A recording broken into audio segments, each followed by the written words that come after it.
冰冷的剑锋抵在艾莉亚的颈间。艾莉亚坐在床上，看着眼前的男人，他正握着长剑指向自己。艾莉亚看着眼前的景象，这到底是怎么回事？芬里尔冷声问道：“你没听到我的话吗？”爱丽丝闭上双眼，剑尖刺破了皮肤，鲜血顺着颈部流下。芬里尔握着长剑指向前方：“我问你，你到底是谁？”艾莉亚抓紧了身下的床单，发不出声音。冰冷的剑锋抵在艾莉亚的颈间，鲜血顺着伤口流下。艾莉亚看着眼前的男人，身体完全无法动弹。芬里尔盯着艾莉亚，再次问道：“你听不见吗？”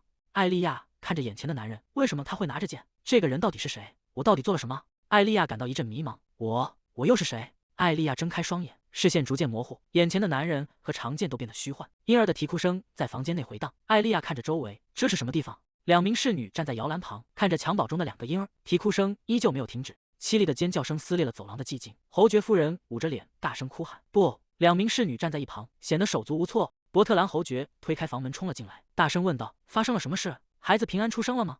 侍女支支吾吾地回应道：“是的，只是……”伯特兰侯爵走向摇篮，语气缓和了下来。原来如此，孩子一定很可爱。他看向摇篮里的婴儿，突然愣住了。摇篮里的婴儿长着一头黑发，正闭着眼睛熟睡。黑发真是个不祥之兆，太可怕了。目前看向侍女命令道：“立刻把这孩子处理掉。”伯特兰侯爵叫住了正要离开的侍女。等等，他看着侍女怀中的黑发婴儿，眼神变得阴冷。既然横竖都要处理掉，不如在动手之前，先彻底榨干这孩子的利用价值。侍女抱着婴儿，心中感到一阵寒意。利用价值？他到底在说什么？这难道不是他们亲生的孩子吗？襁褓中的婴儿依旧在熟睡，对即将到来的命运一无所知。清晨的阳光洒在窗台，鸟鸣声清脆悦耳。艾莉亚坐在窗边，看着窗外的景色，陷入了沉思。一桶脏水兜头泼下，艾莉亚跌跪在地上，抬起手臂遮挡。两名侍女拎着空木桶。哎呀，你现在全身都是垃圾了。其中一人嘲讽道：“真臭啊，这股味道和你的黑头发真是绝配。”艾莉亚低着头，任由脏水顺着发丝滴落，一言不发。走廊的另一头传来了欢快的呼喊声：“父亲！”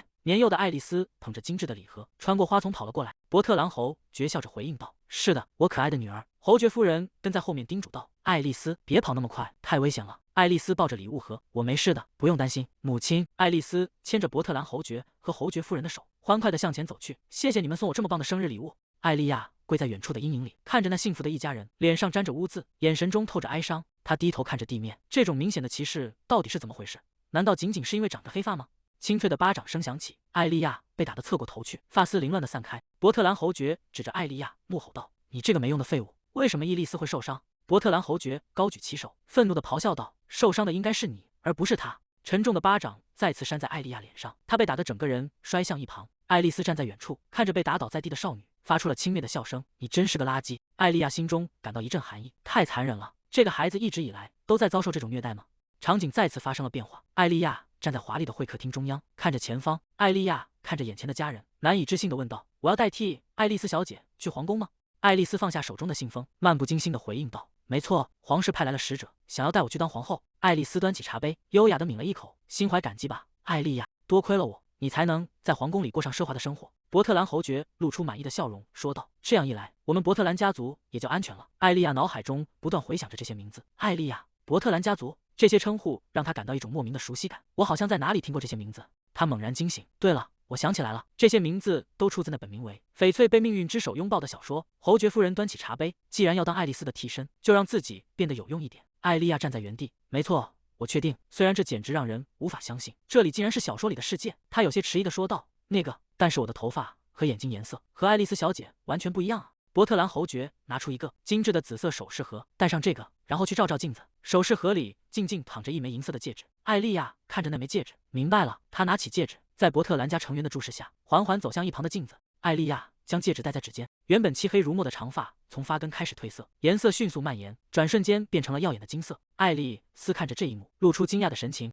她捧起一缕发丝，难以置信地看着，是金色的。伯特兰侯爵看着眼前的成果，露出得意的笑容，说道：“这是我找熟练的工匠专门打造的。”艾莉亚看着指尖的戒指，发色正在逐渐恢复原状，现在变回来了。伯特兰侯爵语气严厉地命令道：“你必须时刻带着它，听好了，绝对不能让任何人发现你是替身。”艾莉亚低着头回应道：“我明白了。”伯特兰侯爵继续交代着接下来的计划。场景再次破碎重组，芬里尔语气冰冷地问道：“你不打算回答吗？”艾莉亚猛地睁大双眼，从回忆中惊醒，看着近在咫尺的男人。艾莉亚看着抵在喉间的长剑，虽然还不明白到底发生了什么，但我好像变成了小说《翡翠被命运之手拥抱》里的艾莉亚。艾莉亚看着眼前的剑锋，偏偏是这个时候，偏偏是小说开篇的这一幕，在那段令人震惊的情节中，就在新婚之夜，艾莉亚被发现是替身，随后被当场处决，鲜血染红了地面，也染红了那本记录着命运的小说。艾莉亚道：“在血泊之中，我该怎么办？必须说点什么，否则现在就会死掉。”芬里尔握紧剑柄，如果你继续保持沉默，我将视你为叛国者，并处决你。艾莉亚看着眼前的剑锋，惊恐地屏住了呼吸。芬里尔见他依旧没有开口，既然如此，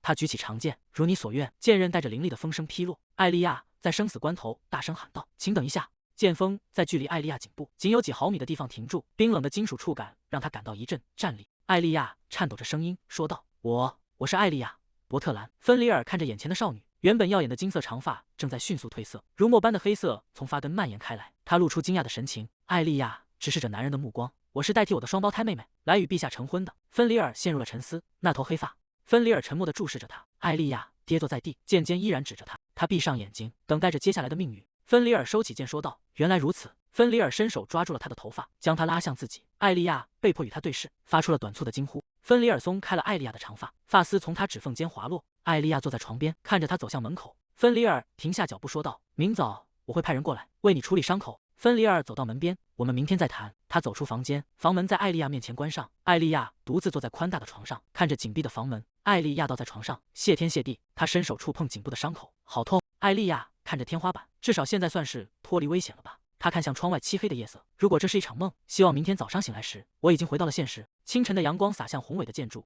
艾莉亚睁开眼睛，发出一声轻哼。艾莉亚躺在床上，这不是梦。她赤脚踩在地板上，走到梳妆台前，拿起了镜子。镜子里的少女有着黑色的长发和紫色的眼睛，颈部还留着昨日被剑刃划破的伤痕。艾莉亚看着镜中的自己，我真的变成了艾莉亚。她坐到沙发上，看着桌上的首饰盒，那是布兰查德王国的文章，和小说里描述的一模一样。艾莉亚陷入沉思，为什么我会来到小说的世界里？难道我真的已经死掉了吗？我不知道，我不记得来到这里之前发生了什么。但是在那些破碎的记忆片段里，艾莉亚被虐待、被利用，最后心碎而死。她低头看着自己的双手，既然我成了艾莉亚，就绝不会让悲剧重演。这样下去，我可能会被杀掉。而且原本的艾莉亚实在太可怜了。既然我已经比小说里多活了几行，那我就要证明我还有活下去的价值。门外传来了敲门声，丽莎在门外问道：“王妃殿下，您醒了吗？”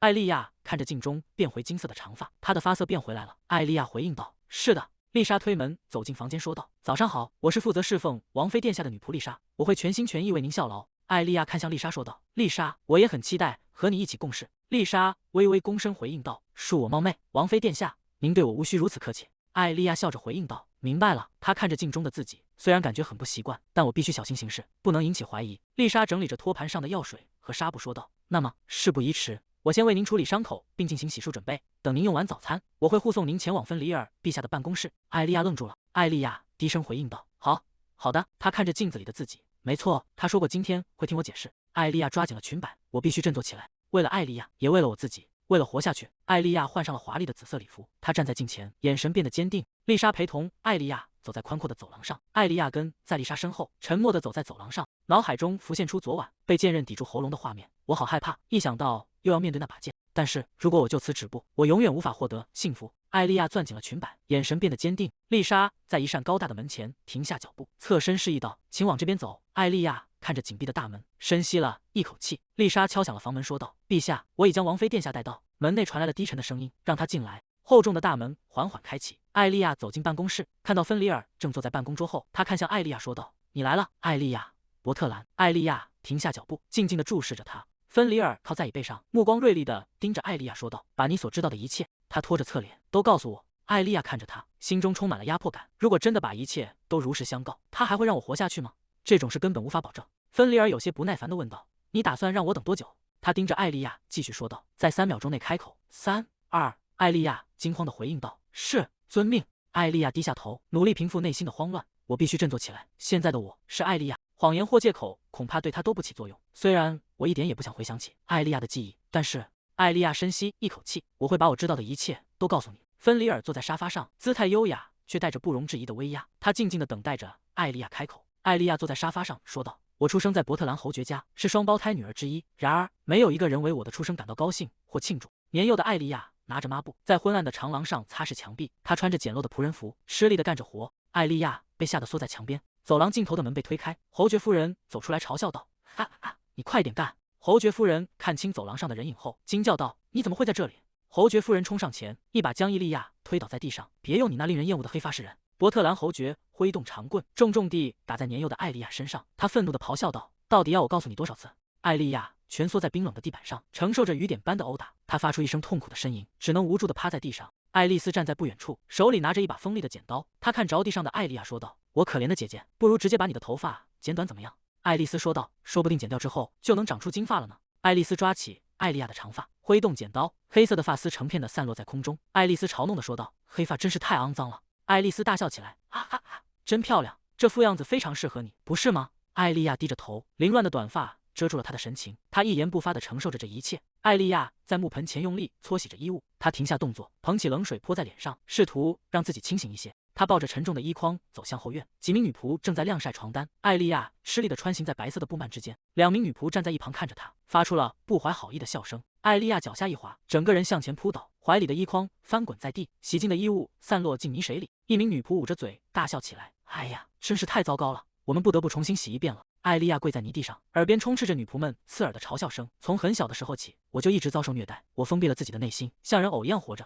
无论我如何哭喊着讨厌这一切，无论我如何哀求他们停手，一切都没有改变。侯爵夫人看着手中的信件，惊呼道：“要让爱丽丝成为王妃候选人。”伯特兰侯爵拿着盖有火漆印的信件说道：“这是正式决定。”侯爵夫人神色慌张：“哦，我们该怎么办？我听说芬里尔陛下是个残暴的暴君。”伯特兰侯爵背过身说道：“这是来自王室的请求，为了伯特兰家族，我们无法拒绝。”侯爵夫人挥动着双手喊道：“一想到我真爱的女儿会变得不幸，我简直无法忍受。”不，伯特兰侯爵露出阴险的笑意说道：“如果使用那个东西，也许事情会朝着对我们有利的方向发展。”伯特兰侯爵坐在书桌后说道：“高兴点吧，我有个任务要交给你。”艾莉亚面无表情地听着，内心却毫无波澜。艾莉亚看向对面的男人说道：“这就是事情的经过，一直持续到今天。”芬里尔坐在沙发上问道：“所以这就是全部了吗？”艾莉亚点头回应道：“是的，没错。”芬里尔陷入了沉默，审视着眼前的艾莉亚。伯特兰家族的行为已经构成了对王室的亵渎，仅仅是因为疼爱自己的女儿，就拒绝履行婚约，真的只是因为这个理由吗？一本古旧的书籍散落在黑暗中，书页已经泛黄，这些内容应该在小说里写过，但我却记不起来了。艾莉亚看着前方，神色凝重。芬里尔坐在沙发上说道：“我现在明白了，你只是个替身。”艾莉亚看向他，发出一声惊呼。艾莉亚松了一口气，双手交叠在胸前。芬里尔拖着下巴，注视着艾莉亚说道：“派一个替身来当王妃，简直是疯了。”他推开窗户，走到露台上，俯视着下方的庭院。芬里尔站在露台边缘，转过头看向屋内，神情冷峻。芬里尔站在露台上，沉默地注视着远方。他转过头，目光深邃。艾莉亚独自坐在宽敞奢华的房间内，显得有些渺小。芬里尔从露台走回室内，看向艾莉亚。他迈步走向艾莉亚。芬里尔停下脚步说道：“理所当然可以预见到。”艾莉亚坐在沙发上，抬头看向他。芬里尔走到艾莉亚面前说道：“这其中一定隐藏着某种阴谋。”他俯下身，伸手捏住艾莉亚的下巴，迫使她抬起头。芬里尔盯着艾莉亚的眼睛说道：“艾莉亚，伯特兰。”艾莉亚沉默不语。芬里尔继续说道：“你的真实身份，除了我以外，必须对所有人保密。”艾莉亚发出一声惊呼：“哎，这是什么意思？他是想看看伯特兰家族会作何反应吗？”艾莉亚被芬里尔捏住下巴，她顺从地回应道：“明白了，我会照办的。”芬里尔凑近艾莉亚的耳畔说道：“还有一件事。”艾莉亚看着他，等待着接下来的话语。芬里尔凑近艾莉亚耳边，低声说道：“在我下令停止之前，你不再是伊丽丝·伯特兰，而是作为伊丽丝·布兰查尔活下去。”艾莉亚垂下眼帘回应道：“是的，我明白了。”芬里尔直起身子，继续说道：“话虽如此，即便你只是个替身，你真的能履行好王后的职责吗？”艾莉亚面露难色地说道：“关于那个，我几乎不记得自己学过这类东西。”她陷入了沉思。既然要让我当替身，她起码应该先教我一些礼仪才对。如果我失败了，谁知道他们会对我做出什么样的事情？甚至可能……断头台的寒光在脑海中闪过。艾莉亚猛地回过神，神情变得愈发不安。芬里尔松开艾莉亚，坐回到沙发上：“你将接受王后教育。”艾莉亚愣在原地，脑海中满是震惊。王后教育？开什么玩笑？她感到一阵眩晕。我最讨厌学习了，现在竟然要接受王后训练。芬里尔察觉到她的异样：“你从刚才起表情就很奇怪，是对我的安排有异议吗？”艾莉亚慌忙摆手说道：“不，完全没有，陛下。”芬里尔站起身说道：“我们才刚结婚，虽然有很多公务需要处理，但目前你只需要维持最低限度的露面即可。”他低下头暗自思忖：“我的表情有那么奇怪吗？但是为了避免最糟糕的情况，我必须这么做。”芬里尔俯视着他，继续说道：“现在就感到安心，是不是太早了？我会为你安排一名导师，但如果你拿不出成果的话，后果自负。”艾莉亚勉强挤出微笑，回应道：“我明白了。”他在内心呐喊：“这家伙简直是个恶魔。”芬里尔停下脚步说道：“还有一件事，你说过你被指示要寄一封信，对吧？”艾莉亚回应道：“是的。”芬里尔冷冷地说道：“如果你的替身身份没有暴露，那么你就先观察情况，再采取行动。他们是这个意思吗？真是傲慢至极。艾莉亚沉默不语。芬里尔背过身去命令道：“什么都不要记，我们要看看对方打算如何行动。”艾莉亚低声应道：“是的。”芬里尔迈步离开。就这样吧。艾莉亚恭敬地回应道：“是的，请慢走。”待芬里尔走远后，艾莉亚独自站在空旷的房间里，她垂下头，在内心抱怨道：“他说的倒轻巧，到时候被父母责骂的人可是我呀。”房门被轻轻关上，艾莉亚独自站在华丽的寝宫内，她看着紧闭的大门，在内心感叹道：“看来暂时是不会被送上断头台了。”但她并没有因此放松警惕，她低下头，绝对不能掉以轻心。从现在开始，我必须比以前更加努力才行。然而，尽管她下定了决心，现实却远比想象中残酷。所谓的王后教育，其严苛程度完全超出了她的预料。在导师严厉的注视下，艾莉亚被迫学习各种繁琐的礼仪。她坐在堆积如山的典籍前，日以继夜地背诵着枯燥的知识。直到深夜，他依然趴在书桌上，在摇曳的烛光中疲惫地坚持着。几周的时间转瞬即逝，艾莉亚合上手中的厚重文件，终于完成了。她坐在办公桌前，丽莎站在一旁候命。艾莉亚按住额头，除了正式的王后教育，还要处理这些公务，我的头都要炸了。她拿起桌上的精灵，轻轻摇晃，清脆的铃声在房间内回荡。门外传来了敲门声，一名身穿黑色制服的官员推门而入。艾莉亚将整理好的文件递给他，说道：“拿去吧。”官员接过文件，艾莉亚继续交代道：“我根据要点做了简要总结，在需要修改的部分也加了注释，请一并审阅。”官员恭敬地回应道：“明白了，感谢您的体恤。”艾莉亚看向身旁的丽莎问道：“丽莎，你不也累了吗？我们喝点茶吧。”桌上摆放着精致的蛋糕和红茶。丽莎微笑着回应道：“好的，我很荣幸能陪您喝茶。”阳光洒进宏伟的宫殿长廊，芬里尔正与一名官员并肩而行。官员拿着文件汇报着：“根据导师的反馈，王后陛下在学习上非常勤奋，而且领悟力极强。”芬里尔听着汇报，若有所思地看向前方。官员继续汇报着：“此外，王后陛下处理公务的效率极高，而且对仆人们也非常体贴。这就是我收到的报告内容。”芬里尔沉默着，目光深邃。官员试探着问道：“陛下？”芬里尔看着手中的报告，勤奋固然值得赞赏，但你是不是把自己逼得太紧了？艾莉亚笑着回应道：“我没事的，我有这么多事情要做，抱怨可不会让进度变快。”芬里尔注视着他，神情复杂。芬里尔语气平淡地说道：“那是理所当然的，我只是给他分配了一些相对简单的公务而已。”官员抱着文件跟在身后，但是照这个进度下去，他迟早会累垮的吧？芬里尔脑海中浮现出艾莉亚灿烂的笑脸。即便如此，她和那个只会哭泣的女人完全不同。记忆中那个软弱的身影，在阴影中掩面哭泣，与眼前的少女重叠又分离。芬里尔收回思绪，冷冷地说道：“那就看看她到底能坚持多久吧。”官员疑惑地问道：“陛下？”芬里尔收回目光，走吧。官员抱着文件紧跟其后应道：“是。”芬里尔走在长廊上，远处是艾莉亚与丽莎并肩走过的身影。她神情冷峻，一言不发地收回了视线。寝宫内，爱丽丝独自走向桌边，她看着盘子里晶莹的葡萄，伸手摘下一颗放进嘴里。她长叹一口气，整个人瘫坐在华丽的扶手椅上，无奈地抱怨道：“一直待在房间里，真是太无聊了。”爱丽丝坐在梳妆镜前，看着镜中的自己，她心想：不知道艾莉亚现在处理的怎么样了？就算她能拥有一张和我一模一样的脸，那阴沉的性格也是改不掉的。难道她已经被杀了吗？如果是那样，那她可真是个没用的废物。爱丽丝拿起一颗葡萄送入口中，如果你还活着，至少该给我传个信吧。她捏碎了手中的葡萄，汁液顺着指缝流下。爱丽丝轻声唤道：“艾莉亚姐姐。”艾莉亚惊讶地问道：“参加外交会议吗？”芬里尔坐在办公桌后看向她：“你看起来很惊讶。”芬里尔继续说道：“你该不会忘了自己的公务吧？”艾莉亚连忙回应道：“没有，我当然记得。马特尔王国的使节是为了外交谈判才留在这里的，对吗？”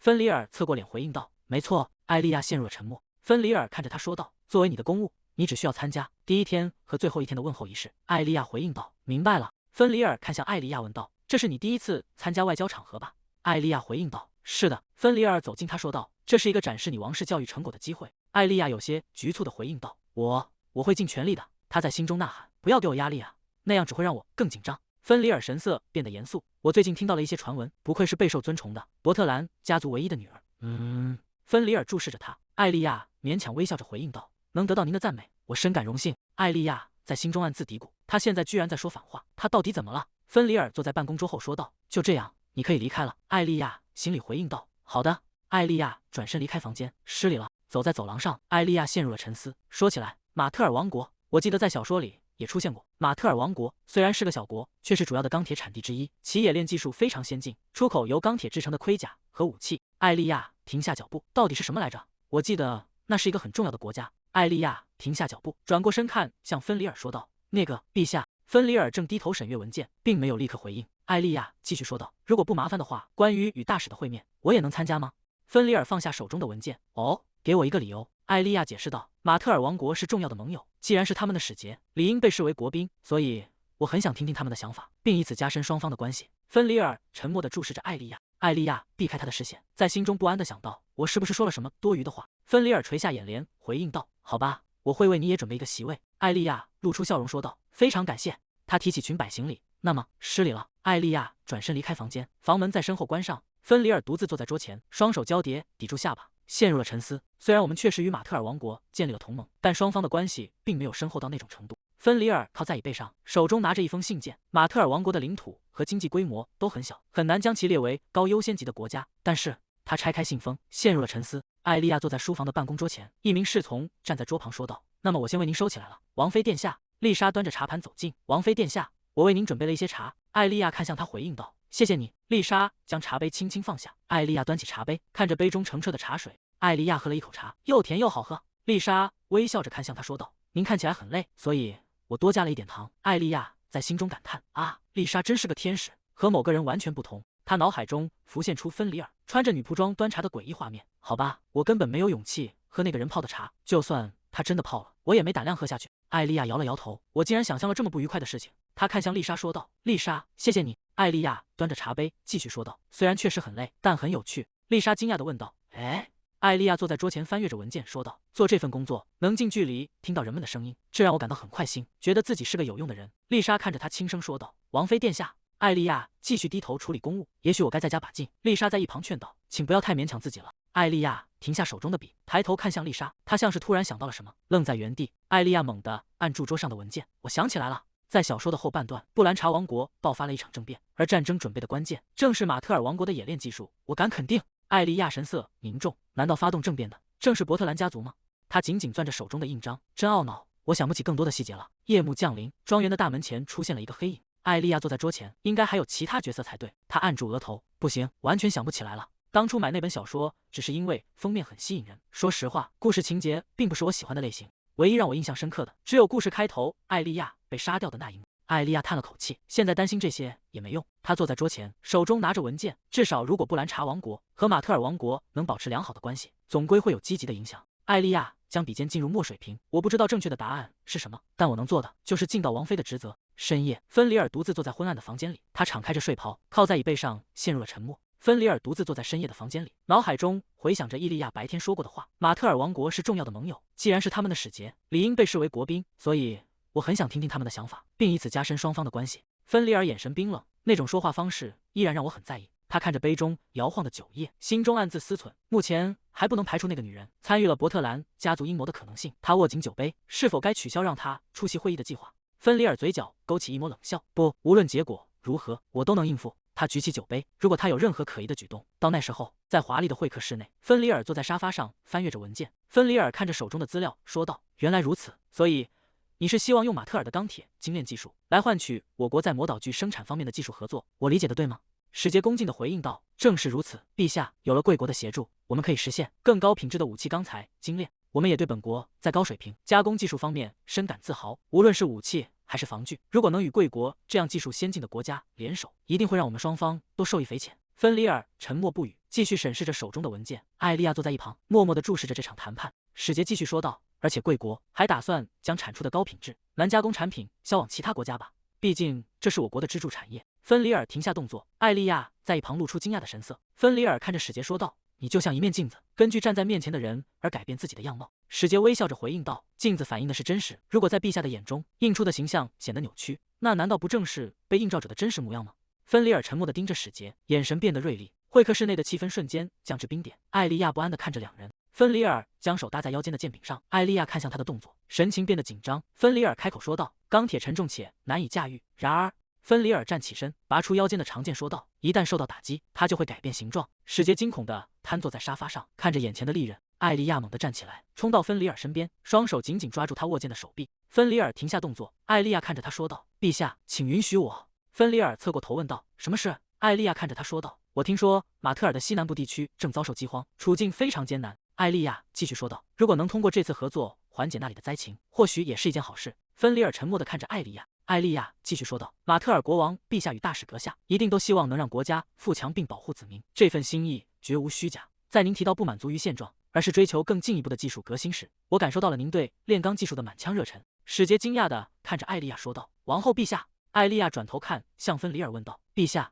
难道您不也怀着同样守护子民的心愿吗？”芬里尔依旧保持沉默。艾莉亚在心中暗自思忖：我记得小说里确实有这样一段描写他的心情，应该是这样没错。艾莉亚重新看向使节说道：“话虽如此，我国的技术也同样极其珍贵，您一定会给予相应的重视，对吗？”使节流着冷汗回应道：“是的，那是当然。”使节连连点头说道：“如果您愿意协助我们，除了向其他国家出口外，我们打算给予布兰查尔绝对的优先权，无论是质量还是数量，都将位居首位。”芬里尔沉默地拖着下巴，艾莉亚在一旁紧张地注视着他。虽然记不清细节了，但我们本该与马特尔保持友好关系，请千万不要拒绝这份提议。芬里尔坐回沙发上，去起草协议吧。具体的条款内容和产品细节可以稍后再定。艾莉亚露出惊讶的神色，使节也愣在原地，两人都有些不敢置信地看着芬里尔。芬里尔看着使节说道：“如果贵国的技术就此衰落，那确实令人遗憾。”使节如释重负，深深鞠了一躬，回应道：“我们一定会将此转化为国家的繁荣。”芬里尔淡淡的说道：“那是自然。”艾莉亚站在一旁，心中长舒了一口气，谢天谢地。当他突然开始冷嘲热讽时，我还以为事情要搞砸了，这真是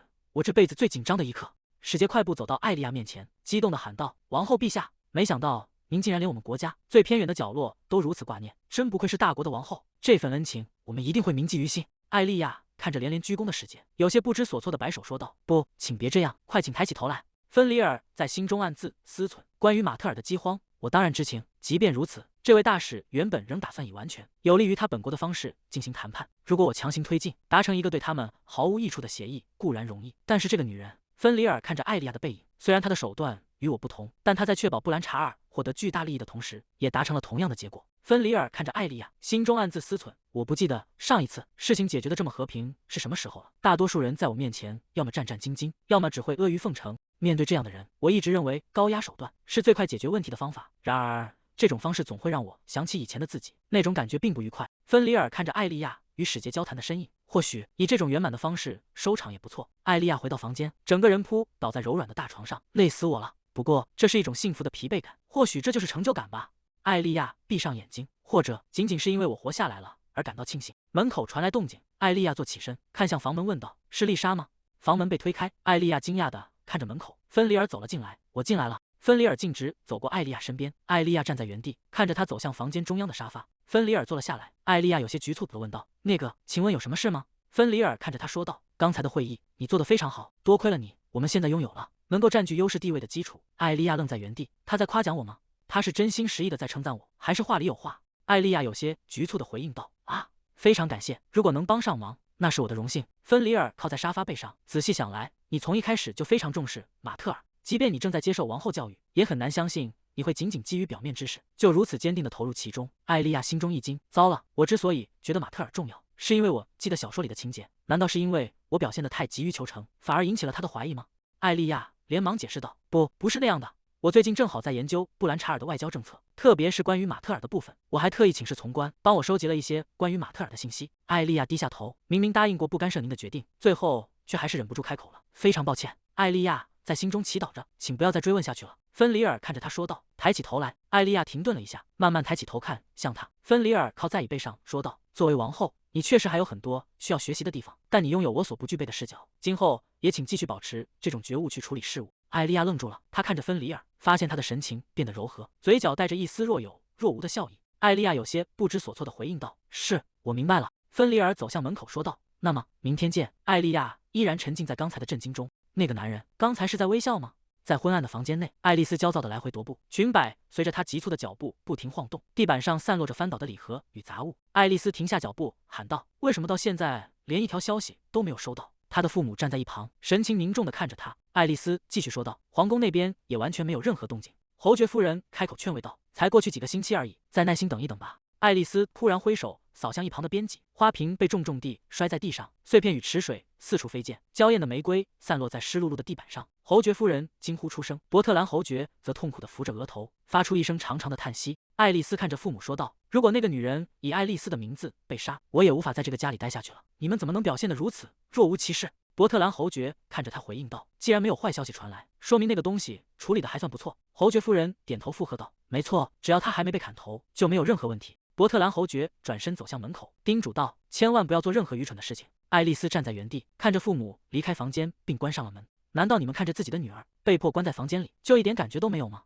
爱丽丝踩过地上的花瓶碎片，心中暗自咒骂，全是因为那个东西，到现在连一个字都没传回来。爱丽丝站在空荡荡的房间里，父亲、母亲，你们到底在想什么？爱丽丝走到窗边，伸手拉开厚重的窗帘，那个东西果然是个没用的玩偶。爱丽丝看着玻璃窗中自己的倒影，或许是时候由我来伸出援手了。会议结束几天后，马特尔王国的代表团准备启程回国。艾莉亚站在大殿内说道：“您的到访对我国也意义非凡。”使节躬身回应道：“深感荣幸。”艾莉亚继续说道：“祝您一路平安，衷心希望这次访问能促进两国间的友谊与繁荣。”芬里尔坐在一旁，沉默地看着艾莉亚。他心想：坦白说，我原以为他只要不出错的撑过去就好，但他表现得相当出色。艾莉亚看向芬里尔问道：“陛下，出什么事了吗？”芬里尔回过神：“不，没什么。”使节看着两人说道：“难怪您会被如此优秀的王后所吸引，两位看起来感情真好。我会转告我国国王，布兰查的未来大可放心。”芬里尔回应道：“没必要汇报这种多余的细节。”大殿内响起一阵细微的骚动，随从们低声议论道：“你刚才看到芬里尔陛下的样子了吗？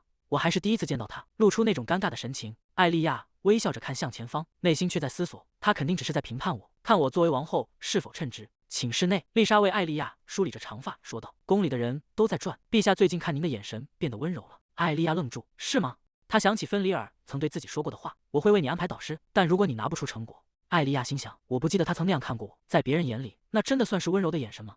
丽莎继续说道：“前几天，陛下甚至采纳了您的意见，这对他来说真的很罕见，大家都很兴奋，甚至有人在私下议论，说很快就会有继承人了。”艾莉亚惊呼道：“哈，那也太……”艾莉亚心想，这种传闻竟然已经传到了宫外，恐怕现在已经传进伯特兰家了。她脑海中浮现出那些人的面孔，如果听到这些传闻，那些人，尤其是爱丽丝，一定会气疯的。艾莉亚陷入沉默。丽莎停下手中的动作，问道：“您脸色看起来有些苍白，还好吗？最近您第一次承担这么多正式公务，我担心您是不是太累了？”艾莉亚回应道：“不，我没事，谢谢你的关心。”丽莎放下梳子说道：“请不要太勉强自己，我去为您挑选衣服。”艾莉亚心想，他说的对，也许疲劳真的开始累积了。除了马特尔王国的事，还有太多我不记得也不理解的事情。艾莉亚看着镜中的自己，我现在不能休息，绝对不行！爱丽丝愤怒地吼道：“这到底是怎么回事？”她猛地挥动手中的羽毛笔，狠狠刺向床上的枕头，羽毛四散飞溅。爱丽丝咬牙切齿地心想，那个废物不仅一个字都没传回来，竟然还以王后的身份过着悠闲的生活。她再次用力挥动利刃，将枕头割得支离破碎。那个没用的女孩，她以为自己是谁？我才应该是王后！爱丽丝停下动作，到底发生了什么？陛下不是应该非常恐怖吗？门外传来敲门声，爱丽丝，我进来了。房门被推开，侯爵夫人走进房间，看着满屋飞舞的羽毛，露出惊愕的神情。侯爵夫人叹了口气说道：“哎，你又在发脾气了，你需要换个心情。”爱丽丝撑着床沿，沉默不语。侯爵夫人继续说道：“我们要去高蒂尔家，现在立刻去准备。”爱丽丝低声问道：“去祖父家？”侯爵夫人回应道：“是的，我想听听你父亲对这件事的看法。”爱丽丝猛地转过身喊道：“那个女孩有消息了吗？还是什么都没有吗？你应该也听到了那些传闻吧？”显然她正忙着和陛下扮演恩爱夫妻，根本抽不出时间理会我们。侯爵夫人被爱丽丝激动的样子吓了一跳。爱丽丝沉默不语，神色阴沉。侯爵夫人催促道：“好了，快去准备，别忘了带上你的魔力道具。”爱丽丝大声吼道：“我早就知道了。”侯爵夫人转身离开，关上了房门。爱丽丝独自留在房间里，一言不发。她站起身，走到梳妆台前，拿起了那个黑色的魔力道具。爱丽丝盯着手中的首饰盒，沉默不语。她打开盒子，里面静静躺着一枚镶嵌着蓝色宝石的戒指，戒指散发出微弱的气息。爱丽丝闭上双眼，神色阴沉。爱丽丝看着镜中的自己，心想：她不过是我的廉价替代品，她应该快点交出王位，然后随便死在哪个角落。爱丽丝抓着自己的头发，咬牙切齿地心想：我才是这里唯一的金发爱丽丝。皇宫办公室内，艾莉亚正坐在桌前处理文件，丽莎站在一旁。艾莉亚突然停下笔，她握着羽毛笔的手微微颤抖，纸上留下了一道墨迹。艾莉亚扶住额头，感到一阵剧烈的头痛。丽莎担忧地看向艾莉亚，说道：“王后陛下，您今天的脸色看起来格外苍白，也许您应该稍微休息一下。”艾莉亚虚弱地回应道：“谢谢你，你说的对，我想去躺一会儿。”艾莉亚试图站起身，双手撑在桌面上，指尖却在颤抖。她眼前的景象开始扭曲，意识变得模糊。艾莉亚发出微弱的声音：“哎！”她感到一阵眩晕，身体失去平衡，向后倒去。丽莎惊叫道：“艾莉亚整个人瘫倒在地上，彻底失去了意识。”文件从桌上散落，像断了线的木偶。艾莉亚倒在地上，丽莎惊恐地喊道：“快来人啊！救命！王后陛下晕倒了！”艾莉亚静静地躺在散乱的纸张中，陷入了深沉的昏迷。脚步声在空旷的走廊里回荡。芬里尔走向紧闭的大门，他在门前停下，推开了房门。房间内光线昏暗，艾莉亚躺在宽大的床上，伊恩守在床边。芬里尔走进房间，说道：“你先退下吧。”伊恩躬身回应道：“遵命，陛下，先行告退。”房门被轻轻关上，芬里尔在床边的扶手椅上坐下，他看着躺在床上的艾莉亚，陷入了沉思。艾莉亚双眼紧闭，依然处于昏睡中。芬里尔注视着她，回想起艾莉亚平时的样子，即便是在处理公务时，她也总是表现得端庄得体，从未显露出任何疲态。艾莉亚站在镜子前，整理着华丽的礼服。她转过身，对着身旁的管家露出微笑。芬里尔看着自己的手，不，我只在必要时才与他们见面，也只说必要的话，他们不可能察觉到什么。他猛地回过神，我刚才在想什么？难道我是在担心吗？他坐在床边，沉默地注视着昏睡的艾莉亚。艾莉亚发出一声轻吟，翻了个身，依然没有醒来。她安静地躺在枕头上，手指上戴着一枚戒指，在昏暗的房间里闪烁着微光。芬里尔伸出手，握住了艾莉亚的手，好冷，而且这双手如此纤细。他注视着昏睡中的艾莉亚，即便我曾有过疑虑，我是不是要求的太严苛了？房间里一片寂静，他握着她的手，不知为何感觉很温暖。艾莉亚在睡梦中发出一声闷哼，缓缓睁开了眼睛，视线逐渐清晰。她看到床边坐着一个模糊的身影，正紧握着她的手。艾莉亚低声呢，难道是谁？她猛地意识到不对，立刻抽回了自己的手。艾莉亚看清了眼前的人，惊呼道：“陛下！”她猛地坐起身，由于动作太快，艾莉亚扶着额头低声呻吟。艾莉亚环顾四周，这是我的房间吗？为什么我会躺在床上？她看向自己的右手，而且直到刚才为止，右手还感觉很温暖。艾莉亚看向坐在床边的芬里尔，问道：“那个，为什么我会？”芬里尔双手抱胸回应道：“你因为过度劳累晕倒了。”过度劳累。艾莉亚回想起自己倒在办公桌前的场景，她低下头说道：“我添麻烦了，真的很抱歉。”芬里尔单手托腮，看着别处回应道：“不。”艾莉亚坐在床上，看向芬里尔问道：“那个陛下，我可以问一件事吗？”艾莉亚抓紧了被角，芬里尔拖着下巴回应道：“什么事？”艾莉亚犹豫着开口道：“那个，刚才您是不是碰了我的手？”芬里尔沉默片刻：“你在说什么呢？”艾莉亚惊慌地喊道：“对不起，没什么。”她在心里自嘲道：“没错，这个人怎么可能会做出那种事？”哈哈。他突然俯下身，按住艾莉亚的肩膀：“如果你因为这种事再次晕倒，会很麻烦的。”艾莉亚被压回床上，看着近在咫尺的男人喊道：“陛下！”芬里尔看着艾莉亚的手说道：“今天就先这样休息吧。”芬里尔握住艾莉亚的手，指尖轻轻划过她的手背。艾莉亚猛地坐起身，甩开了他的手，喊道：“会被人看到的。”芬里尔沉默地注视着艾莉亚，他伸出手握住了她的手腕。芬里尔低声说道：“从现在起，只有在我面前。”他注视着艾莉亚：“我允许你摘掉戒指。”艾莉亚愣在原地，看着眼前的男人，一时间无法言语。芬里尔松开她的手腕，手指顺着她的长发滑落，发丝从她的指缝间掠过。艾莉亚疑惑地问道：“哎，那是？”芬里尔坐在床边的椅子上，背对着伊利亚，没有再说话。芬里尔看着艾莉亚说道：“即便你拥有庞大的魔力，但一直维持黑发的状态，持续使用魔法道具，肯定会给身体带来负担。”芬里尔继续说道：“如果你反复晕倒，会很麻烦的。”他站起身：“明早之前，我会让人清空这个房间，好好休息吧。”芬里尔转身走向门口，艾莉亚看着他的背影，原来刚才提到戒指是因为这个吗？他低下头，轻声回应道：“好的，谢谢您。”芬里尔停下脚步：“从现在起，用餐时间来我的私人餐厅。”艾莉亚坐在床上，疑惑地看着芬里尔的背影。芬里尔侧过头问道：“明白了吗？”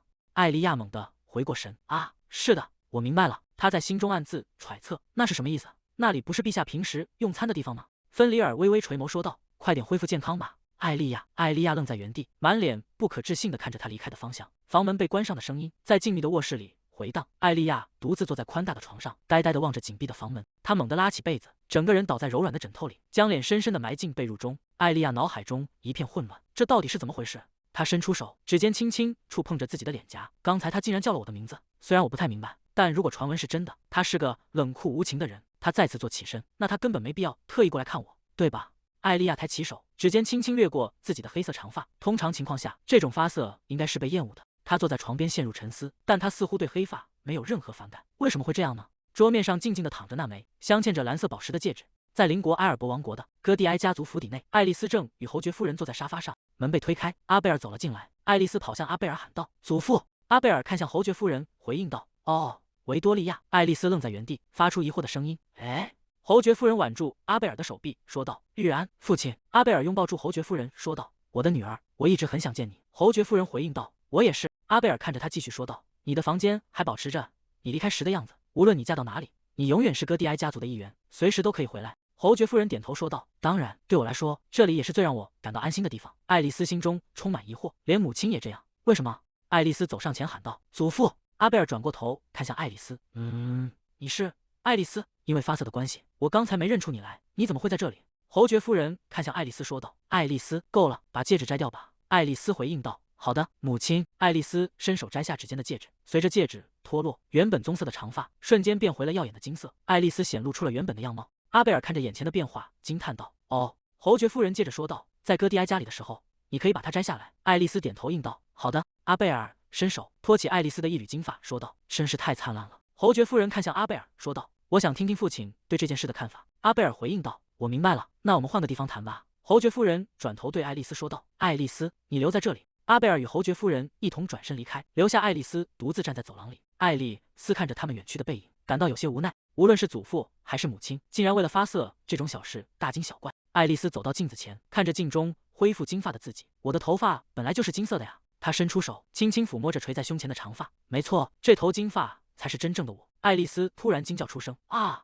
她猛地抱住自己的头，身体不断颤抖。爱丽丝站在镜子前，看着镜中金发的倒影，陷入了混乱。爱丽丝抓着自己的头发，呼吸变得急促。她看着镜子，陷入了沉默。在府邸的另一处房间内，阿贝尔与侯爵夫人相对而坐。阿贝尔大笑着说道：“做得好，维多利亚。”他端起茶杯，继续说道：“真没想到那个总是高高在上的家伙，竟然会被塞进一个替身，真是活该。”侯爵夫人看着茶杯中映出的倒影说道：“如果使用魔法道具的话，会容易很多。但是……”他放下茶杯，发出一声轻响。侯爵夫人继续说道：“我还没有收到艾莉亚的报告，明明告诉过她很多次要送过来。”阿贝尔问道：“有没有可能是艾莉亚自己放弃了职责？”侯爵夫人回应道：“那是不可能的，她只是一个听命于我们的玩偶。”伯特兰侯爵说道：“去调查陛下并汇报情况，看看陛下是否真的如传闻所说，以及他可能会在什么事情上放松警惕。”侯爵夫人看着前方说道：“你要为了爱丽丝去调查？”艾莉亚低头回应道：“是的，明白了。”阿贝尔坐在沙发上，既然如此，他们可能已经察觉到那是替身了。侯爵夫人坐在对面回应道：“只要不摘下戒指，他们就不会发现。黑发的魔力应该很强，即便几天不摘下魔法道具，也不会产生任何负面影响。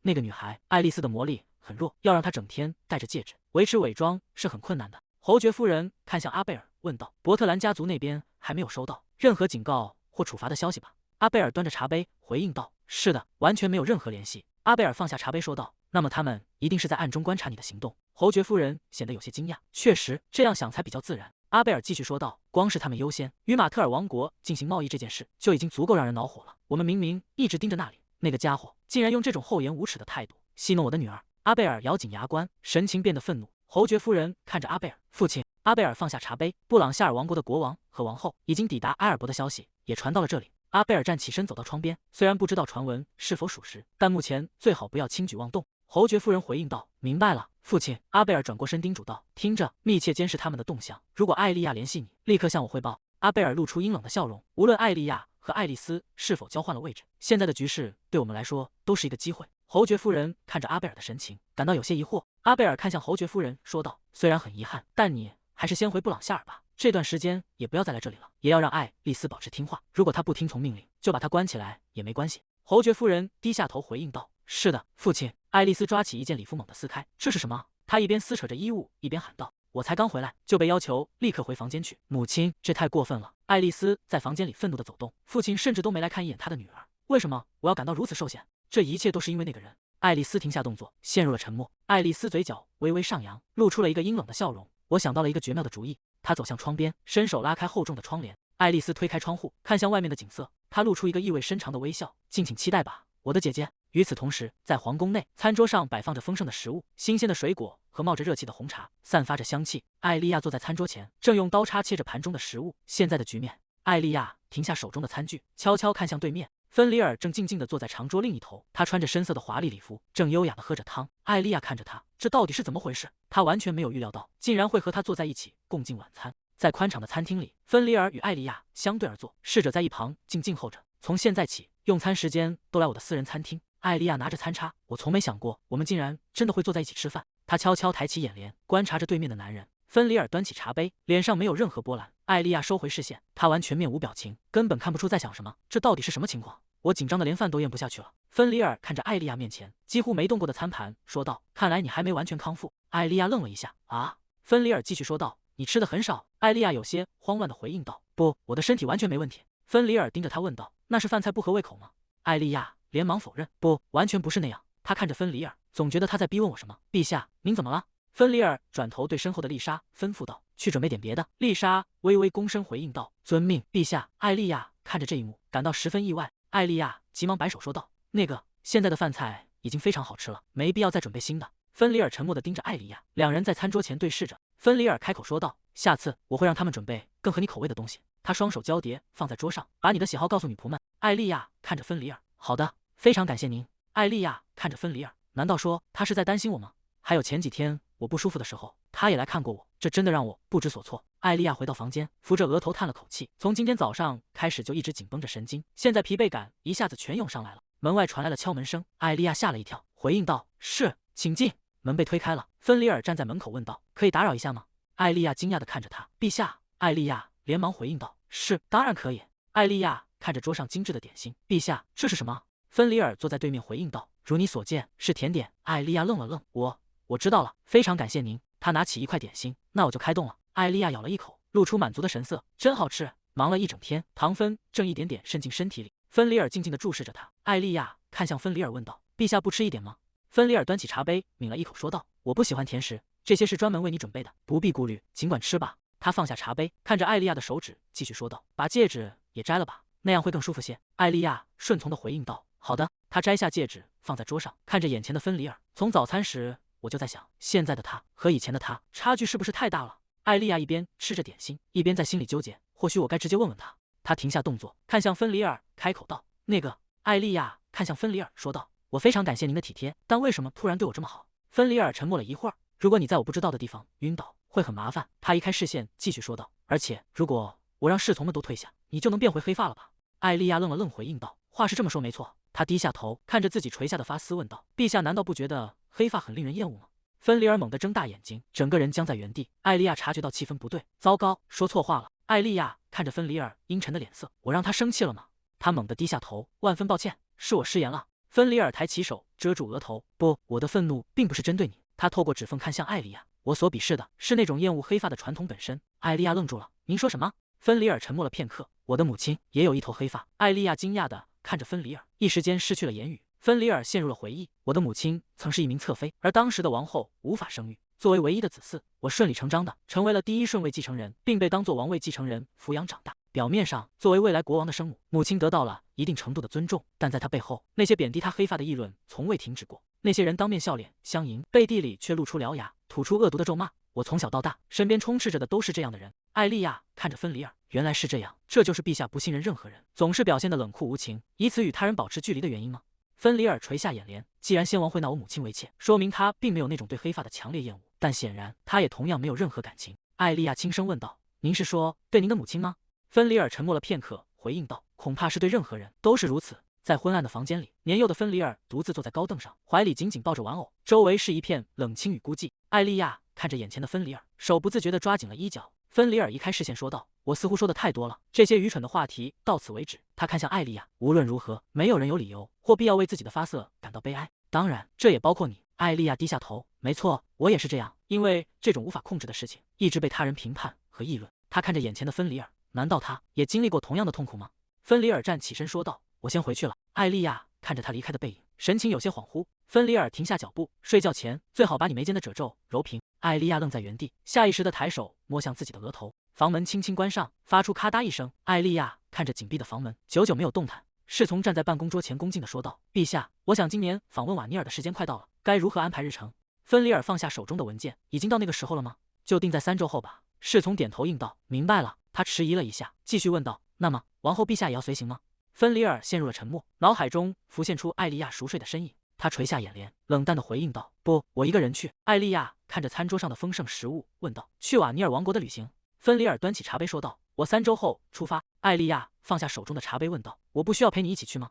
我记得年度日程表上是这么写的。”芬里尔回应道：“这是年度祭祀，我一个人去就行了。”艾莉亚坐在椅子上：“这将是陛下第一次不在宫殿里。”芬里尔喝着茶说道：“最多大概10天，我会下达指示，确保你在这段时间里不会有任何不便。如果你想一个人待着，就把人打发走。”艾莉亚回应道：“好的，非常感谢你。”他看着芬里尔，果然，他现在对待我的方式不一样了。在伯特兰府邸内，爱丽丝心中满是愤懑。父亲和母亲到底打算把我关到什么时候？虽然他们说我可以离开房间，但如果还是不能踏出家门一步，那又有什么意义？他停在房门前。芬里尔国王去瓦尼尔参加年度祭祀的时间快到了。爱丽丝正要推门，动作却突然停住。她察觉到门内传出的动静，贴在门边仔细聆听。伯特兰伯爵坐在沙发上说道：“看来他今年也会像往常一样独自前往。”伯爵夫人点头回应道：“是的，但很奇怪，为什么伊利亚不陪他一起去？”爱丽丝躲在门缝后偷听，听到了好消息。如果芬里尔大人离开皇宫，那个东西就会独自留在宫里，那个失败的替代品需要受到惩罚。几天后，有人敲响了房门。伯特兰伯爵推开房门，看着坐在窗边看书的爱丽丝。伯特兰伯爵走近说道：“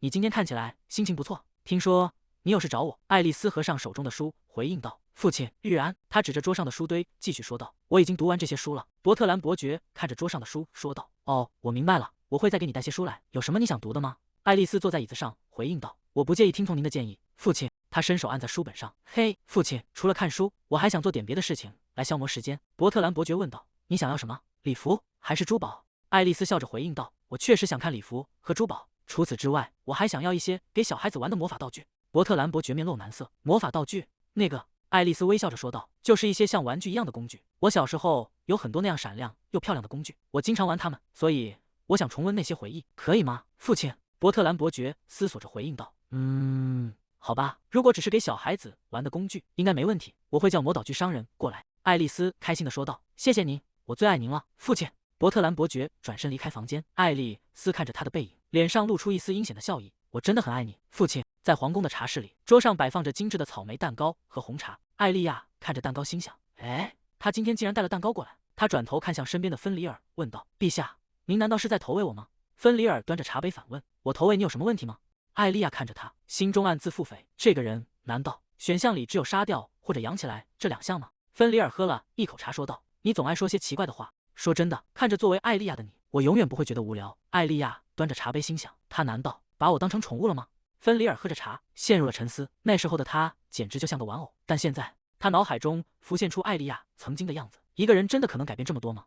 艾莉亚察觉到他的异样，放下茶杯问道：“陛下，出什么事了吗？”芬里尔回过神来：“不，没什么。”芬里尔拿出一个精致的首饰盒，说道：“总之，我今天来是想把这个给你。”艾莉亚看着他，显得有些惊讶。芬里尔继续说道：“把手给我。”艾莉亚伸出双手，芬里尔将首饰盒放在他的掌心。艾莉亚捧着盒子，有些迟疑地看着他。芬里尔坐在沙发上，说道：“打开它。”艾莉亚回应道：“好的。”艾莉亚打开首饰盒，里面躺着一枚镶嵌着巨大红色宝石的胸针。芬里尔坐在他身边，说道：“在我不在的时候，一定要带着它。”艾莉亚疑惑地问道：“哎？”芬里尔转过头去回应道：“你就把它当成护身符吧。”艾莉亚看着胸针，低声重复道：“护身符。”他笑着看向芬里尔，说道：“我明白了，谢谢你。”芬里尔催促道：“戴上试试。”艾莉亚拿起胸针回应道：“好的。”艾莉亚将红色宝石胸针别在胸前，真漂亮。芬里尔看着他说道：“很适合你。”艾莉亚愣住了，惊讶地看着他。芬里尔移开视线问道：“你那是什么表情？”艾莉亚慌忙回应道：“没什么。”艾莉亚轻抚着胸前的红色宝石，陷入了沉默。芬里尔注视着他，脑海中却浮现出冰冷的画面，那是利刃划过喉咙的血色记忆，鲜血溅落在同样的红色宝石上。艾莉亚猛地回过神，发现芬里尔正靠近自己，她惊呼道：“哎！”芬里尔神情凝重，一言不发地盯着他。艾莉亚看着近在咫尺的面孔，心中慌乱不已。什么？他离得太近了！艾莉亚惊呼道：“等一下，什么情况？”那个芬里尔靠近艾莉亚，他伸出手，指尖触碰到艾莉亚的颈部。艾莉亚闭上双眼，芬里尔注视着他。芬里尔收回手，说道：“伤口似乎已经痊愈了。”艾莉亚愣住，回应道：“哎。”芬里尔站起身说道：“休息吧，我也回去了。”他看着芬里尔的背影，心想：难道这就是初夜吗？艾莉亚看着他离开的背影，说道：“好的，晚安。”房门关上，艾莉亚独自站在房间里。刚才突如其来的触碰让她有些不知所措。她低头看向胸前的红宝石胸针，仔细想来，这还是她第一次收到别人的礼物。艾莉亚走到窗边，回想起曾经的往事。在原本的世界里，她对亲戚们来说一直是个麻烦的存在。年幼时，父母就在一场意外中双双离世，只剩下她孤身一人。艾莉亚坐在黑暗中，拿着剪刀剪断了自己的长发。等她意识到的时候，自己已经开始在亲戚家之间辗转流浪。在父母的葬礼上，灵堂里摆放着黑白照片，亲戚们围在年幼的艾莉亚身边争吵。一名男子大声说道：“收养这个孩子，这绝对不可能。”另一名女子指着艾莉亚回应道：“这也是没办法的事吧？我还要照顾老人，根本不想再带个孩子。”艾莉亚抱着玩偶站在中间，听着这些刺耳的推诿。后来她渐渐长大，却始终与周围的环境格格不入。无论是穿着校服走在校园里，还是面对那些冷漠的长辈，她总是低着头，独自穿行在阴影之中。在那段日子里，艾莉亚将自己沉浸在书本的世界中。她坐在图书馆的角落里，翻看着手中的书籍，那些不切实际的奇幻小说能让她暂时忘记周围的一切。艾莉亚注视着手中的书页，在产生愉悦或兴奋的情绪之前，她已经彻底沉浸其中。每当翻开书页，即便只是作为一个旁观者，她也觉得自己仿佛找到了归宿。艾莉亚看着镜中的自己，虽然处境和环境各不相同，但她觉得自己与原本的艾莉亚或许很相似。她伸手触碰着镜面，曾经的她没有盟友，找不到容身之所，只能不断掩盖那个残酷的现实。有时候仅仅过了几个月，她就会被送到下一个亲戚家。在频繁的辗转中，她始终是孤身一人。年幼的艾莉亚站在人群中央，周围是大人们冷漠的背影。艾莉亚回想起过去，父母当年因为婚姻遭到反对而私奔，或许正因如此，施加在她身上的压力才格外沉重。每一家亲戚的情况都如出一辙，他们对外总是表现得大仁大义，宣称自己是在收养失去双亲的可怜亲戚小孩。中年妇女笑着回应道：“哦，你是这么想的吗？这孩子真可怜，父母在事故中去世了，其他亲戚都觉得他是个麻烦，没人愿意照顾，所以才来到了我们家。”邻居感叹道：“真是了不起，不是谁都能做到这一点的，我真的很佩服你。”艾莉亚背着书包站在一旁，听着这些虚伪的对话。现实情况是，冷漠对待反而比这种伪善更好受一些。在家里，男主人指着正在干活的艾莉亚大声呵斥：“我们至少把你养得干干净净。”艾莉亚跪在地上擦拭地板，沉默地承受着这一切。艾莉亚想起曾经的自己，那个被亲戚强行剪掉长发的女孩，正因为她们如此相似，她才成为了现在的艾莉亚。镜子前，两个世界的艾莉亚额头相抵，双手交叠，仿佛在完成某种跨越时空的重合。艾莉亚紧闭双唇，随后伸出双手拍了拍自己的脸颊，她振作精神说道：“不能再露出这种阴郁的表情了。”艾莉亚站起身，握紧拳头，坚定地说道：“从现在起，我只能作为艾莉亚活下去。”艾莉亚看向窗外，至于现在的我，至少不再只是一个麻烦的孩子。作为王妃，我应该还算有些用处吧？艾莉亚有些不确定地自言自语，对吧？她深吸一口气，没关系的，他们至少会觉得我有留在这里的价值。艾莉亚握紧拳头，只要还有价值，应该就不会突然被人用剑指着脖子吧？芬里尔出现在他的脑海中，他正握着剑，眼神冰冷地注视着前方。我真的很想相信那种事不会发生。艾莉亚闭上双眼，陷入了沉思。芬里尔握住爱丽丝的手，艾莉亚看着胸前的红宝石，关于陛下，我想了解更多关于他的事情。阳光洒在宏伟的宫殿建筑上，房间内摆放着琳琅满目的精美饰品和玩偶。一名中年男子对爱丽丝说道：“请看这里，我知道爱丽丝你喜欢漂亮的东西，所以特意为你准备了这些。”爱丽丝看着眼前的礼物，惊叹道：“哇，我该选哪个好呢？”中年男子摸着爱丽丝的头说道：“我要去处理工作了，你在这里随意挑选吧。”爱丽丝回应道：“谢谢父亲。”爱丽丝看着他离去的背影，脸上的笑容逐渐消失，眼神变得冰冷而深沉。爱丽丝看向身边的侍从问道：“嘿，这里面哪一个最贵？”侍从有些迟疑地看着他，不一定非要选一个，我会买下那个送给你，但作为交换，我要你准备我想要的东西。侍从面露难色地问道：“这样真的没问题吗？您的父亲知道这件事吗？”爱丽丝竖起食指放在唇边，对父亲保密哦，如果你照我说的去做，从现在起我会更加关照你的。看吧，这并不是一笔亏本的买卖，对吧？侍者沉默片刻，我明白了，小姐，那么您究竟想要什么呢？爱丽丝凑到侍者耳边，低声说出了自己的要求。几天后，侍者再次来到爱丽丝面前，手中捧着一个精致的木盒，他将木盒递向爱丽丝，说道：“小姐，您看这个如何？”爱丽丝接过木盒，将其打开，看着里面的东西，露出了满意的微笑。爱丽丝捧着华丽的木盒说道：“非常感谢，从现在起就拜托你了。”侍者躬身行礼后离开。爱丽丝站在窗帘后，注视着他远去的背影。他伸手拉上窗帘，房间陷入昏暗。爱丽丝独自站在阴影中，紧紧抱着那个木盒，低声的喃道：“现在一切都准备好了。”他嘴角微微上扬，露出一抹深不可测的微笑。艾莉亚端起茶杯问道：“皇宫后面的花园？”丽莎站在长桌旁回应道：“是的。”丽莎看向艾莉亚，继续说道：“您最近一直忙于公务，我想换个环境，或许对你有好处。后花园真的很美，我相信您也会喜欢的。”艾莉亚看向窗外说道：“你说的对，今天天气很好，也许我该去看看。”艾莉亚端起茶杯，丽莎微笑着提议道：“既然如此，陛下，不如由您来为他带路。”艾莉亚停下动作，看向身旁的芬里尔。芬里尔正端着茶杯。艾莉亚惊讶地问道：“我？”他看向芬里尔，继续说道：“陛下吗？”阳光洒在修剪整齐的皇家花园，白鸽掠过层层叠叠的绿植与迷宫，喷泉在庭院中心带起阵阵水声。繁花盛开的花园中，艾莉亚站在露台边，看着眼前的景色。芬里尔走在她身侧问道：“这是你第一次近距离看这里吗？”艾莉亚笑着回应道：“是的，以前我只在皇宫里远远地看过几次，但这还是我第一次来到花园的这一侧。”芬里尔看向前方说道：“我明白了，那我们走吧。”两人沿着石阶缓缓走下。芬里尔伸出手，掌心向上停在艾莉亚面前。艾莉亚看着他的动作，感到有些困惑。芬里尔叹了口气：“你以前学过的那些礼仪都去哪了？”艾莉亚愣在原地。芬里尔直接牵起她的手，艾莉亚心中满是诧异：“护送？陛下什么时候变成这种性格了？”芬里尔牵着她向前走去：“失礼了。”艾莉亚低声说道：“谢谢您的帮助。”两人并肩走过繁华紧凑的小径。艾莉亚心中暗自思忖：我从未想过和陛下一起在花园散步会变成这样。她回想起不久前的场景，当初向丽莎寻求建议的时候，完全没料到会发展成这种局面。时间回到稍早前的室内，艾莉亚开口问道：“丽莎，我能问你件事吗？”丽莎回应道：“当然可以。”艾莉亚犹豫着继续说道：“如果你想更深入的了解一个人，你会怎么做？”丽莎露出意味深长的笑容，问道：“您指的难道是陛下吗？”艾莉亚猛地坐直身体反驳道：“不是你想的那样，好吗？”她低下头，最近总觉得她变得温柔了许多，或者说，有时候给人的感觉是那样的。艾莉亚越说越急：“不对，只是作为皇后，我觉得我应该对她有更多的了解，比如她喜欢的食物之类的。”丽莎看着艾莉亚慌乱的样子，心中暗自发笑，皇后陛下慌张的样子真是可爱。丽莎温和地回应道：“我可以把我知道的都告诉您，但我认为直接去和他谈谈才是最好的选择。艾莉亚冷静下来，你说的对，还是我亲自去问比较好。丽莎微笑着看向他说道：“如果您决定了，那就交给我来安排吧。”艾莉亚坐在花园的圆桌旁，看着对面的芬里尔，心中暗自感叹：我真没想到丽莎的计划竟然是直接向陛下提议。芬里尔看向艾莉亚，目光落在她胸前的饰品上，说道：“你已经戴上了。”艾莉亚回应道：“是的。”她轻声说道：“这是我第一次收到礼物。”艾莉亚抚摸着胸前的红宝石，我真的很开心。芬里尔注视着她，陷入了沉思。看到她开心的样子，我竟然会觉得很愉快吗？艾莉亚开口问道：“那个，我能问您一件事吗？”芬里尔回应道：“什么事？”艾莉亚看着他继续说道：“陛下，您喜欢什么？”芬里尔沉默了，他看着艾莉亚认真的神情，心中满是疑惑。这种问题是从哪冒出来的？难道是个陷阱吗？艾莉亚摆着手说道：“不，抱歉，让我换个说法。比如，您最喜欢的颜色是什么？”芬里尔看向一旁思考着：“我最喜欢的颜色吗？如果非要选一个的话，我想应该是冷色调吧。其实我从未真正考虑过这种事。”艾莉亚在心中默默记下：“冷色调，比如蓝色吗？那就像陛下的眼睛一样，我会记住的。”一阵羽翼扇动的声音传来，一只浅紫色的小鸟落在桌上。艾莉亚惊呼道：“哇！”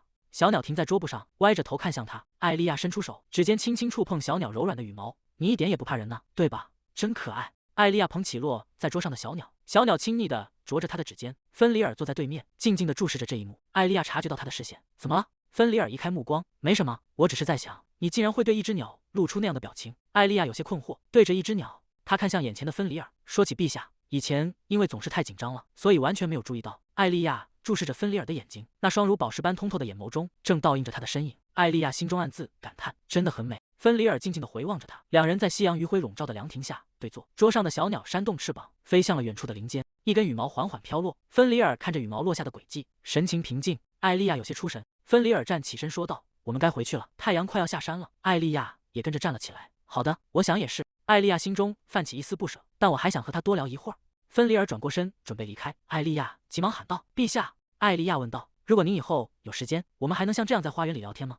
芬里尔侧过头看着沐浴在夕阳余晖中的艾莉亚，他收回视线。“当然，如果我心情好的话。”芬里尔的嘴角微微上扬，露出一抹不易察觉的微笑。落日的金辉洒满整座皇宫，将两人的身影拉得很长。几天之后，芬里尔出发前往瓦尼尔王国的日子终于到了。庄园大门前，马匹已经备好，芬里尔正抚摸着马背。艾莉亚在丽莎的陪同下走上前来。艾莉亚看着眼前的随行规模问道：“送行的卫兵和随从是不是太少了？”芬里尔转过身回应道：“我不喜欢大张旗鼓，身边的人越少，我行动起来就越自由。”艾莉亚看着他，他明明是一国之君，却如此行事。不过这确实很符合陛下的作风。芬里尔走近艾莉亚，低头在她耳边叮嘱道：“即便是王宫，也并非绝对安全，还有伯特兰家族的问题。我不在的时候，可能会发生一些意外。”艾莉亚听着他的话，芬里尔继续说道：“保持警惕。”艾莉亚点头回应道：“我明白了，谢谢你为我担心。伯特兰家族毕竟还是侯爵之家，就算他们真的想做什么，我想也不会闹出太大的动静。”芬里尔看向艾莉亚说道：“如果那个逻辑成立，你当初就不会出现在王宫里了。”艾莉亚低声回应道：“确实如此。”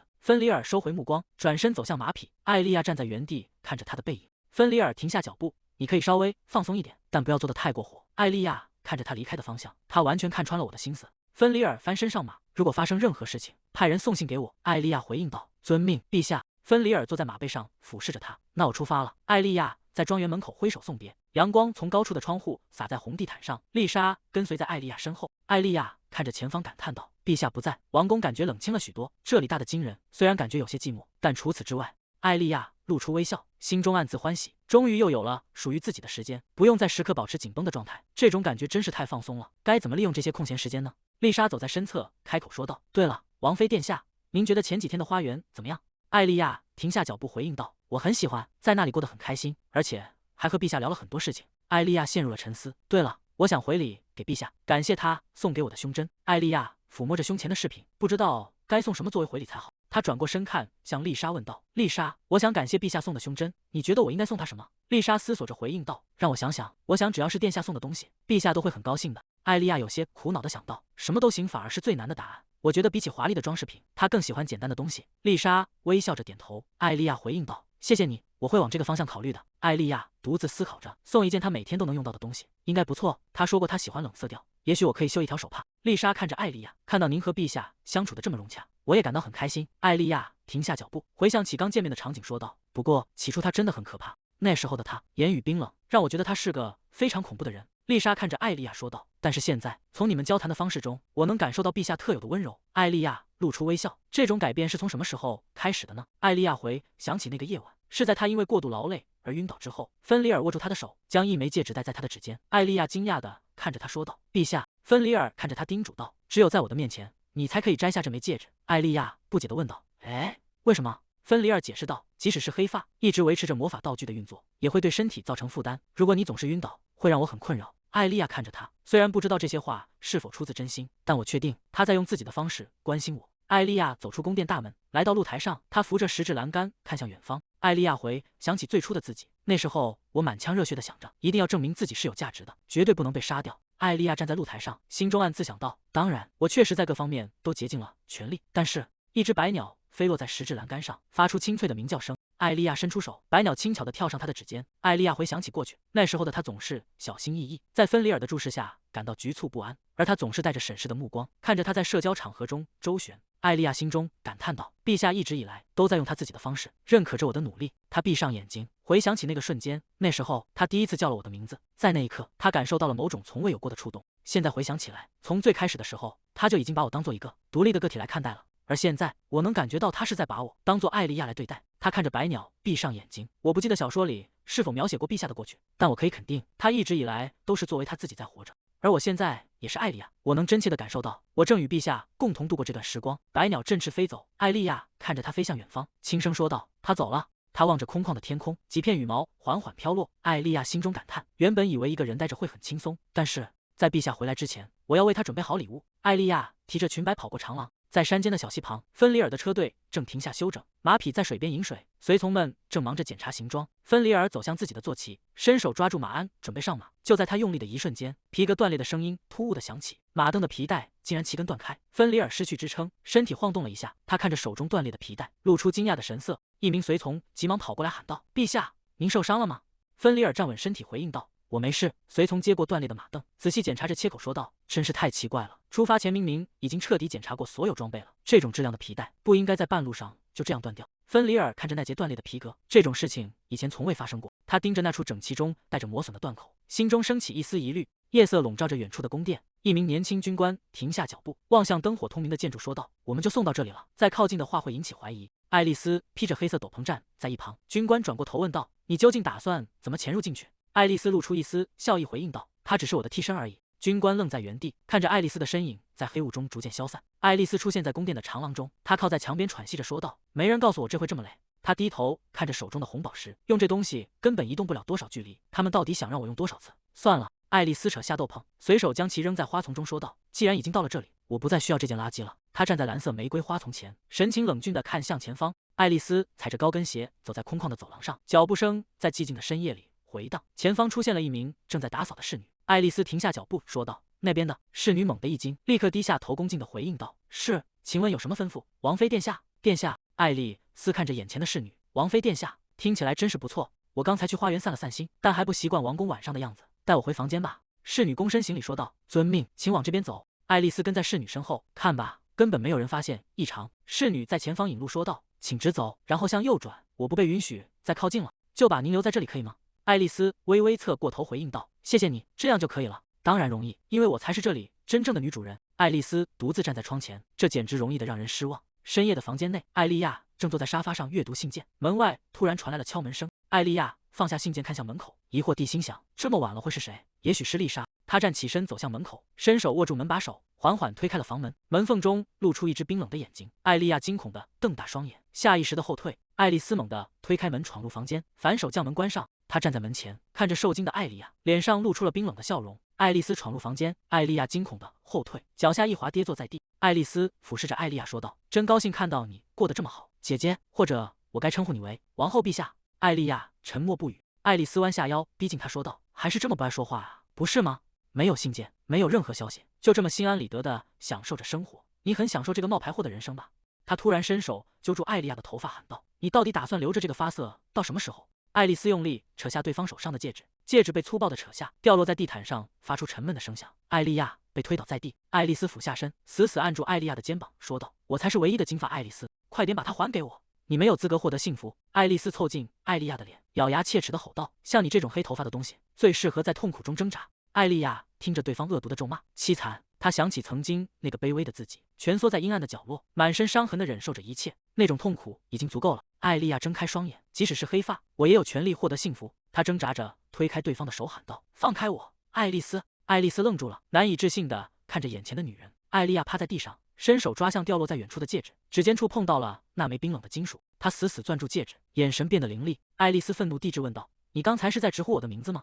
连敬语都省了，你以为你在跟谁说话？”他猛地揪住艾莉亚的长发，艾莉亚吃痛的低声呻吟：“好痛！”爱丽丝突然爆发出一阵狂笑：“啊，真是太精彩了！你该不会真的以为自己是王后了吧？”她加重了手上的力道，扯着艾莉亚的头发说道：“就凭你这头恶心的黑发！”艾莉亚侧脸贴着冰冷的地板，沉默地忍受着头皮传来的剧痛，眼神中透出一股幽暗的光芒。艾丽丝看着伊利亚的眼神，愤怒地质问：“你那是什么眼神？告诉我！”艾莉亚平静地看向他，问道：“你是因为我的头发是黑色的，所以才讨厌我吗？”爱丽丝愣在原地。艾莉亚继续说道：“如果我的头发不是黑色的……”爱丽丝猛地拽住艾莉亚的长发，吼道：“如果不是黑色的又怎样？无论你的头发是黑色还是金色，我都会一样讨厌你。像你这种阴沉的东西，永远只能做我的替身人偶。”艾莉亚低声回应道：“即便那是真的。”爱丽丝凑近她嘲讽道：“哈，你说什么？我听不见。”艾莉亚猛地睁大双眼：“即便我曾是个替身，我现在不再是人偶了。”强大的魔力从艾莉亚周身爆发开来，耀眼的光芒在房间内炸裂开来，将一切阴影彻底驱散。爱丽丝被这股突如其来的力量震慑，她踉跄着后退，脸上写满了惊恐与困惑。